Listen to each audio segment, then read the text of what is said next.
శ్రీమాత్రే నమ. జయ గురు దత్తాత్రేయ నమ. ఈ వీడియోలో మనం జూన్ 29వ తారీఖు నుంచి జూలై 26వ తారీఖు మధ్యలో సుమారుగా 28 రోజుల పాటు శుక్రగ్రహం వృషభ రాశిలో స్వక్షేత్రగతుడై మాలవ్య మహాపురుష యోగం అనే పంచమహాపురుష యోగంలో ఉండడం జరుగుతుంది. ఈ యోగ ప్రభావం ఏ రాశుల వారికి అనుకూలంగా ఉంటుంది, ఏ రాశుల వారికి ప్రతికూలంగా ఉంటుందని తెలుసుకునే ప్రయత్నం చేద్దాం. అసలు జీవితంలో ఒక వ్యక్తి అటు మగవారు కానీ అమ్మాయిలు కానీ వారికి వివాహం తొందరగా జరగాలన్నా, వివాహం తర్వాత వారి యొక్క జీవితం ఆనందమయంగా ఉండాలన్నా శుక్రగ్రహం యొక్క అనుకూలత తప్పనిసరిగా ఉండాలి. ముఖ్యంగా సంతాన విషయంలో మరి తొందరగా సంతానం కలగాలన్నా, కొంతమందికి ప్రథమ సంతానం తరచుగా అబార్షన్స్ అవ్వడం జరుగుతుంటుంది. మరి కొంతమందికి కేవలం స్త్రీ సంతానం మాత్రమే కలుగుతుంటారు. ఈ విధంగా కారణం కూడా శుక్రగ్రహమే కారణం అవుతూ ఉంటుంది. అలాగే మనిషిలో ఉన్నటువంటి అతనిలో ఉన్నటువంటి టాలెంటు అటు మ్యూజిక్లో కానీ, విద్యలో కానీ, ధన సంపాదనలో కానీ, మరి అతను జీవితంలో ఒక వ్యక్తిగా సుఖంగా జీవించాలన్నా, వారికి వాహన సౌఖ్యం ఉండాలన్నా, అలాగే స్త్రీల వల్ల అనుకూలత ఉండాలన్నా, అలాగే మదరు, సిస్టరు, భార్య వీరి వల్ల కూడా చక్కగా వారికి అనుకూలత ఉండాలన్నా, వారి యొక్క సహకారం ఉండాలన్నా శుక్రుని యొక్క అనుగ్రహం తప్పనిసరి. సో అలాగే జీవితంలో వారు ఒక ఖరీదైనటువంటి వాహనంలో తిరగాలన్నా, సంపాదించిన ధనాన్ని చక్కగా అనుభవించాలన్నా కూడా శుక్రుడు తప్పనిసరిగా ఉంటాడు. అంటే కొన్ని రంగాల్లో ఉన్న వాళ్ళకి, ముఖ్యంగా సినిమా రంగంలో ఉన్న వాళ్ళకి శుక్రుడు వాళ్ళకి కంపల్సరీగా బలంగా ఉంటేనే వాళ్ళు వారి యొక్క వృత్తిలో బాగా రాణించగలుగుతూ ఉంటారు. అలాగే సంగీతం, నాట్యం, ఏ కళలో కూడా వ్యక్తికి రాణింపు ఉండాలన్నా కంపల్సరీగా శుక్రుడు బలం వారి జాతకంలో ఉండాలి. అంటే శుక్రుడు బలంగా ఉండడం అంటే స్వక్షేత్రంలో ఉండడం కానీ, ఉచ్చులో ఉండడం కానీ, అలాగే మిత్రక్షేత్రంలో ఉండడం వల్ల బలాన్ని ఇవ్వడం జరుగుతూ ఉంటుంది. వారి యొక్క జన్మజాతకంలో శుక్రుడు కుజుడితో కానీ, రాహుతో కానీ, అలాగే మిగతా పాపగ్రహాలతో కలిసి ఉన్నప్పుడు జాతకుడు ధనాన్ని దుర్యోగం చేస్తూ వ్యసనాలకి, చిన్న చిన్న బ్యాడ్ హ్యాబిట్స్కి, మత్తు పదార్థాలకి అలవాటుపై జీవితాన్ని నాశనం చేసుకోవడం జరుగుతూ ఉంటుంది. అదే స్త్రీల జాతకంలో శుక్రుడు పాపగ్రహాలతో కలిసినప్పుడు వారు ఈ ప్రేమ వ్యవహారాలు, వివాహ జీవితంలో సమస్యలు, అత్తింటి వారి వల్ల ప్రాబ్లమ్సు, ఎవరినో నమ్మి మోసపోవడం, ఇవన్నీ కూడా స్త్రీల జాతకంలో శుక్రుడు ఈ కుజ, రాహువు మొదలగు గ్రహాలతో కలిసినప్పుడు చాలా వరకు ఇబ్బంది కలుగుతూ ఉంటుంది. అలాగే స్త్రీ యొక్క జాతకంలో ఈ శుక్రుడు కేతువుతో కలిసినప్పుడు వారి యొక్క సంతానం కలగడంలో వారికి ఇబ్బందులు రావడం, కొంతమందికి సంతానం కలగపోవడానికి కూడా కారణమవుతూ ఉంటుంది. వారికి సెక్స్ మీద ఆసక్తి లేకపోవడం, శృంగార జీవితానికి దూరంగా ఉండడం జరుగుతూ ఉంటుంది. అలాగే అబ్బాయిల జాతకంలో, మగవారి జాతకంలో శుక్రుడు రాహుతో కలిసి ఉన్నప్పుడు వీరు ధనాన్ని విచ్చలవిడిగా ఖర్చు పెట్టడం, ఈ వ్యసనాలకి, ఏదో ఒక స్త్రీ వ్యామోహానికి చిక్కుకొని వ్యభిచార యోగం లాంటిది ఏర్పడడం వల్ల జీవితాన్ని ధన నష్టాన్ని చేసుకోవడం జరుగుతూ ఉంటుంది. ఇప్పుడు ఈ శుక్రుడు మరి వృషభ రాశిలో స్వక్షేత్రంలో ఉండడం అన్నది కొన్ని రాశుల వారికి చాలా మంచి ఫలితాన్ని ఇవ్వడం జరుగుతుంటుంది. ఇప్పుడు ఈ శుక్రుడు కూడా ఎటువంటి పాపగ్రహంతో కలియకుండా సింగిల్గానే రాశిలో ఉండడం వల్ల చాలా వరకు నిశ్చలంగా మంచి ఫలితాలు ఇవ్వడానికి కారణం అవుతూ ఉంటుంది. అలాగే అమ్మాయికి కానీ అబ్బాయికి కానీ వివాహం తొందరగా కావాలంటే శుక్రుడి యొక్క స్థితి చాలా ఇంపార్టెంట్గా ఉండడం జరుగుతూ ఉంటుంది. శుక్రుడికి బాగా దగ్గర డిగ్రీలో పాపగ్రహాలు ఉన్నప్పుడు వివాహం ఆలస్యం అవుతుంటుంది. అలాగే శుక్రుడు రవికి చాలా డిస్టెన్సు, ఒక 43 డిగ్రీల పైన ఉన్నప్పుడు వివాహం జరగడం కష్టం ఉంటుంది. సో ఇలాగ అనేక విధాలుగా వ్యక్తుల యొక్క జీవితంలో ఈ రాహుగ్రహ ప్రభావం చాలా ఎక్కువగా ఉండడం సో అనేక విధాలుగా ఈ శుక్రుడి యొక్క ప్రభావం ఈ జాతకుల మీద ఎక్కువగా ఉండడం జరుగుతుంటుంది. మనం ఏదన్నా ఒక జాతకం అదృష్ట జాతకమా దురదృష్ట జాతకమా అని పరిశీలించవలసి వచ్చినప్పుడు కంపల్సరిగా శుక్రుని యొక్క స్థితి గమనించవలసి ఉంటుంది. ఏదేమైనా శుక్రుడు స్థితిని బట్టి జాతకుడి యొక్క జీవితం, వాడి యొక్క అదృష్టం, వివాహం, సంతానం యొక్క అభివృద్ధి ఆధారపడి ఉంటుంది. స్వస్తి. సింహరాశి వారికి దశమ స్థానంలోకి వచ్చినటువంటి శుక్రగ్రహం పర్టికులర్గా ఈ రాశి వారికి మాలవ్య మహాపురుష యోగం అనే యోగం ఈ నెల రోజుల పాటు ఏర్పడడం జరుగుతూ ఉంటుంది. ఏదైనా ఇటువంటి యోగం దశమ స్థానంలో ఏర్పడినప్పుడు జాతకుడికి వృత్తిపరమైనటువంటి అభివృద్ధి చాలా ఖచ్చితంగా రావడం జరుగుతూ ఉంటుంది. అది జూన్ 29 నుంచి జూలై 28 వరకు సుమారుగా ఉంటుంది, అటు ఇటు. అయితే ఈ యోగ ప్రభావం వల్ల జాతకుడికి నూతన ఉద్యోగ ప్రయత్నాలు చేస్తున్న వారికి కంపల్సరిగా వారి యొక్క ఉద్యోగ ప్రయత్నాలు ఫలిస్తాయి. అలాగే ఆల్రెడీ వృత్తిలో ఉన్న వాళ్ళకి వృత్తిలో గౌరవం, హోదా పెరిగే అవకాశం ఉన్నది. అలాగే ఇది ఎక్కువగా రాజకీయ రంగంలో ఉన్న వాళ్ళకి, స్వతంత్ర వృత్తిలో ఉన్న వాళ్ళకి, ముఖ్యంగా ఈ కన్స్ట్రక్షను, ఈ బిల్డర్సు, రియల్ ఎస్టేట్ సంబంధించిన వృత్తుల్లో ఉన్న వాళ్ళకి అనూహ్యంగా వారి యొక్క వృత్తిలో అభివృద్ధి రావడం జరుగుతుంది. జూలై 26 తర్వాత కూడా ఈ సింహరాశి వారికి ఒక అద్భుతం జరగబోతుంది. ఈ దశమ స్థానాధిపతిగా ఉన్నటువంటి శుక్రుడు 11వ స్థానంలోకి వచ్చి అక్కడ ఉన్నటువంటి గురుగ్రహంతో కలియడం జరుగుతుంది. సుమారుగా అదొక నెల రోజుల పాటు మీకు విశేషమైనటువంటి ఆర్థిక అభివృద్ధి రాబోతుంది.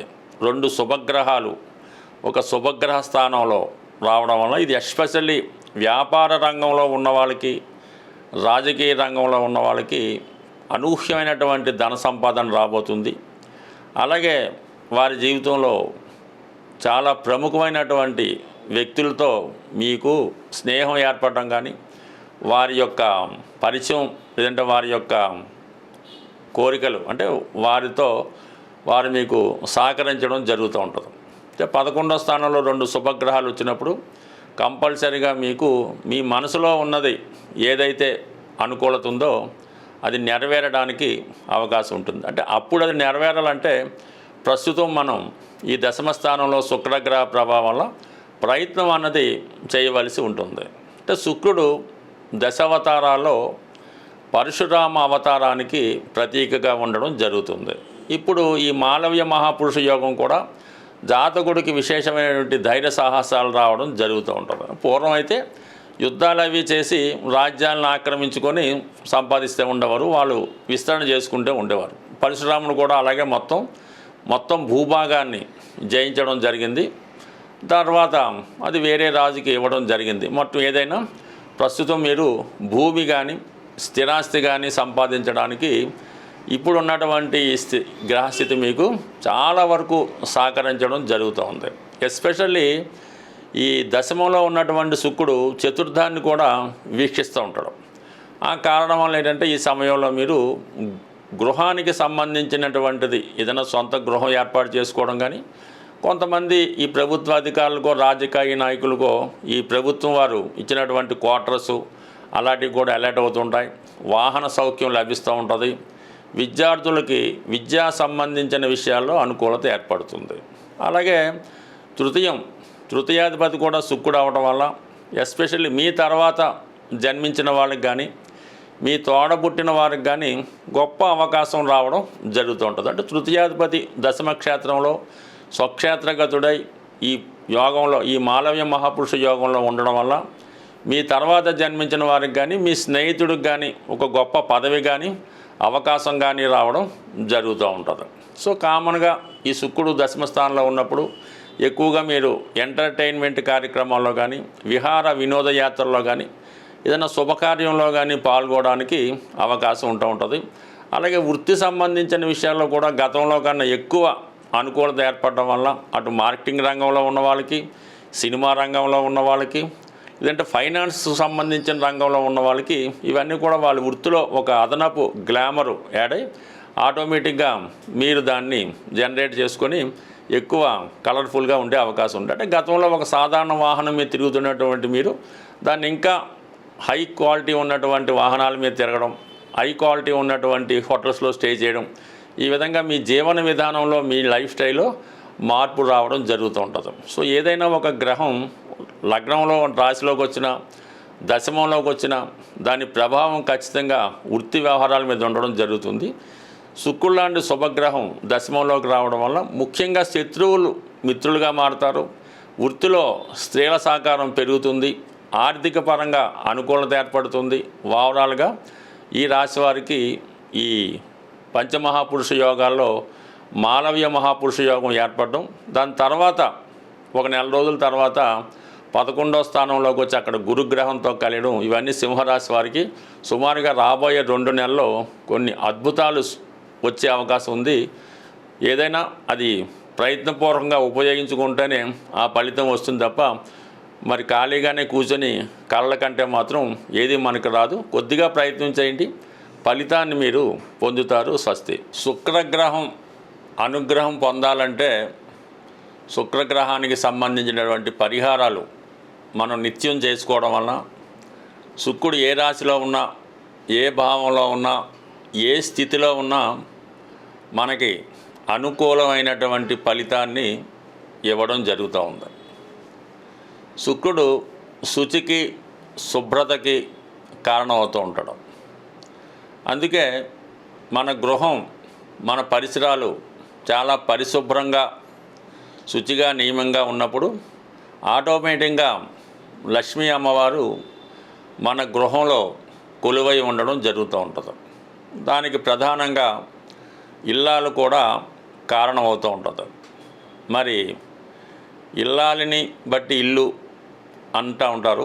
అందువలన ఇల్లాలు పర్ఫెక్ట్గా, శుచిగా, శుభ్రతగా ఉంటూ గృహాన్ని కూడా శుభ్రంగా ఉంచడం వల్ల ప్రతి నిత్యం శుభ్రంగా ఉంటూ కనీసం శుక్రవారం రోజు గృహాన్ని శుభ్రంగా కడిగి సాంబ్రాణి ధూపం అది వేసి అమ్మవారిని పూజ చేసుకోవడం అన్నది అది ప్రతి ఒక్కరు చేసే ఆచారం.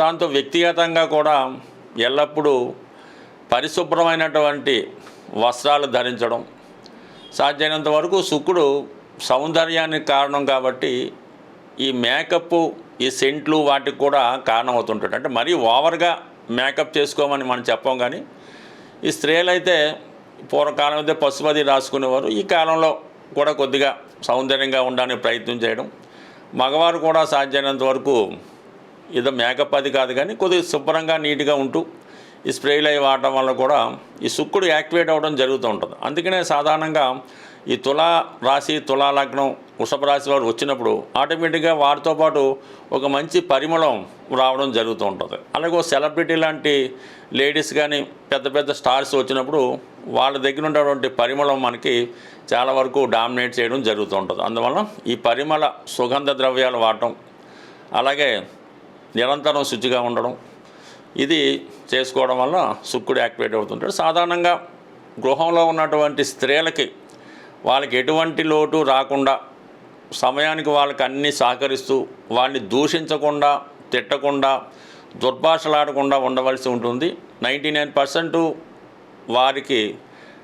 వారి కంటి నుంచి కన్నీరు రాకుండా చూసుకోవాల్సి ఉంటుంది. ఒక్కొక్క కుటుంబంలో ఒక స్త్రీ నిరంతరం ఈ చిన్న కారణాన్ని కూడా ఏడుస్తూ ఉంటారు. ఈ కారణం వల్ల ఆ కుటుంబంలో ఒక విధమైనటువంటి దరిద్రం తాండవిస్తూ ఉంటుంది. బట్ ఏదైనా ఆ కుటుంబంలో స్త్రీని మీరు ఎంతగా సంతోషపెట్టగలిగితే మీ జీవితం కూడా అంత సంతోషంగా ఉంటుంది. సాధారణంగా రేపు వస్తున్నటువంటి ఈ వరలక్ష్మి శ్రావణ మాసంలో ప్రతి శుక్రవారం కూడా విధి విధానంగా కేవలం అది స్త్రీలకే కాకుండా మగవారు కూడా నియమనిష్టలతో ఆ అమ్మవారిని ఆరాధించడం వల్ల కంపల్సరీగా మీకు అనుకూలత ఏర్పడుతుంది. సాధ్యమైనప్పుడల్లా మీ కుటుంబంలో ఆడపడుచుకు కానీ, మీ తల్లిగారికి కానీ, ఎవరికైనా సరే వస్త్రాలు అవి బహుకరించడం, వారి లోటు లేకుండా ఉండడం, ఇది చాలా వరకు ఇది కామన్గా ప్రతి వాళ్ళు పాటించేదే. మనం ఈ విధంగా శుచిగా శుభ్రంగా ఉంటూ స్త్రీలను గౌరవిస్తే శుక్రుడు సంతోషించి మీకు సకల సౌకర్యాలు ప్రసాదించడం జరుగుతుంది. మరి ఓపిక ఉన్నవాళ్ళు, చదువుకున్న వాళ్ళు కనకదార స్తోత్రం, స్త్రీ సూక్తం, లక్ష్మీ సూక్తం చదువుకోవడం, శుక్రవారం కొన్ని ప్రాంతాల్లో, గురువారం కొన్ని ప్రాంతాల్లో నియమంగా ఉండడం, మనం ఎంత శుచిగా ఉంటూ ఎంతగా అమ్మవారిని పూజించుకుంటాం మంచిది. సాధారణంగా అమ్మవారికి ఈ శుక్రవారం రోజు దానిమ్మ పళ్ళు ఆ టెంపుల్లో ఇవ్వడం వల్ల ఇంకా ఎక్కువ ఫలితం రావడం జరుగుతుంది. అనేక రెమెడీస్ ఉంటాయి. ఇది వ్యక్తిగతంగా తనకు తాను శుభ్రంగా ఉంటూ, శుభ్రంగా అంటే కేవలం బట్టలే కాకుండా వారి యొక్క ఆలోచనలు, అలవాట్లు ఇవన్నీ కూడా శుచిగా పవిత్రంగా ఉంటే కంపల్సరిగా లక్ష్మీ అమ్మవారు కొలువై ఉంటారు. స్వస్తి.